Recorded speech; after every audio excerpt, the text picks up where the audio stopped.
If you want to throw a baseball really hard and you want to throw it consistently with repeatable mechanics and you want to stay healthy, then these 5 things could really help you. And I've been breaking them down in this 5-part series. Step 1, root your toes, basically spread them. Step 2, set your knee up how it needs to be, either this way or that way. Make sure you check out that video if you haven't seen it so you know which way it needs to be.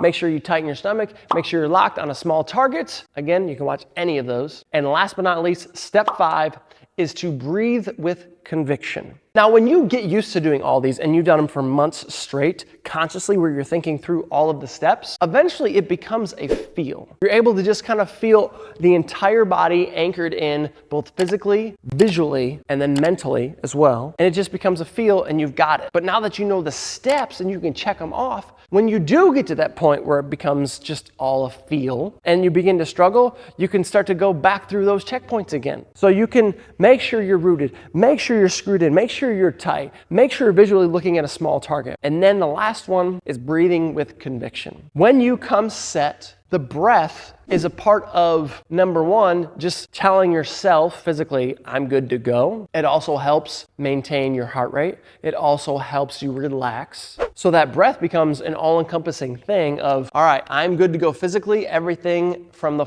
ground up is set, so I am good. And you set that. It also looks really intimidating to the hitter. I had a mom one time with a player who's about 6'6", and he went from being kind of just a come set, being soft and throw, to then getting strong, setting the anchor in through the ground and up through his body, and then that breath. And his mom said, man, you look scary. So, looking scary, that's okay on the mound. So when you get everything set up from the ground up, and you come set, and you breathe, that lets everyone know it's go time. And when you breathe with conviction, that is night and day difference. What conviction is absolute certainty, conviction, and absolute confidence that what I am about to do is going to happen, no matter what. Whether that's a drill I'm trying to perform on a flat ground, on a mound, to a net, to a target, in a game, World Series, Game 7, 2 outs, bottom of the 9th, whatever it is, you have absolute conviction that I am physically, visually, mentally gonna execute. And I'm gonna do that with that conviction all the way through release. So there's a difference.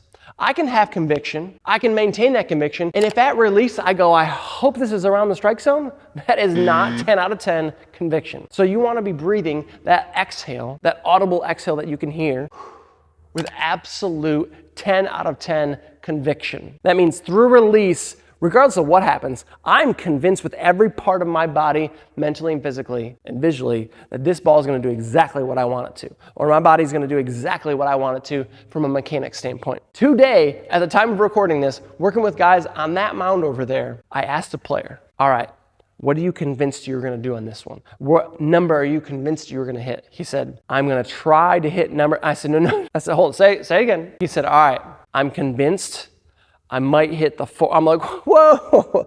Mights, can'ts, hopefullys, and shoulds have no place in conviction. Those are completely opposite things. So as you come set, as you set your body up physically and visually, get yourself mentally wrapped around the mindset of 10 out of 10 with everything I have physically and mentally and visually, I am executing this pitch. When you can do that on every throw you make, on the mound, in the bullpen, and while playing catch, after a couple days and a couple weeks, and sure as heck after a couple months of that, practiced over and over, you will find yourself looking much scarier, throwing much harder, with much more confidence from both you, your catcher, your teammates, and your coaches, staying healthy, throwing a ton of strikes. If you missed any of the other steps that all lead up to this, which are gonna set you up physically and visually, make sure you get those.